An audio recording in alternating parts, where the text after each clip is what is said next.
আসসালামু আলাইকুম। ভর্তাভর্তি কাকের ভাল লাগে? আর আমার তো ভর্তাভর্তি সেই পছন্দ আমাদের। এই যে আমার মা সিমটা হালকা সেদ্ধ করে নিয়েছে, হালকা না সেদ্ধই করে নিয়েছে, নিয়ে আমার মা এখন ধনেপাতা দিয়ে ভর্তা করবে। আর যেহেতু আমি পেঁয়াজ খাই না সেই জন্যই আমার মা পেঁয়াজ দিয়ে একটু টলকে নিয়েছে তেলের মধ্যে। সব কিছু কিন্তু সর্ষের তেলের মধ্যেই করেছে। আর এইদিকে আলু ভর্তা করবে আমার মা, আলু ভর্তাটা সে আলু সিদ্ধ দেবে। আর বেগুন ভেজে ভর্তা কাকের পছন্দ, এইটা অবশ্যই কমেন্ট করে জানাবেন। আর এইদিকে আমার মা সুন্দর করে সব ভেজে ভেজে নিয়ে এই যে বাটা শুরু করেছে।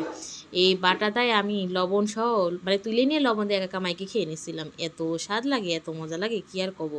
আর পাটায় বাটা ভর্তা তো হেব্বি মজা, হেব্বি স্বাদের। কাকের ভর্তা পছন্দ, আর কোন ভর্তাটা পছন্দ সেটা কমেন্টে জানাবেন।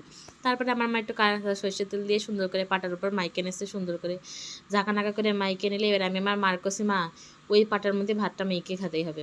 তা পাটা হাত মেখে খাইলাম কিনা তা আমার ঠিক মনে নেই। আর আমার মা এই যে বেগুনগুলো সুন্দর করে হালকা সর্ষে তেলে ভেজে নিয়ে এবার পাটার উপরে মাখাচ্ছে।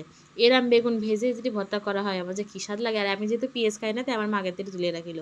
এই যে বেগুন ভর্তা এখানে হয়ে গিয়েছে, আর এই যে আমার মা এদিকে আলু ভর্তাটা করে নিয়েছে খাওয়ার আগে গরম গরম। সব কমপ্লিট। কার কোনটা পছন্দ?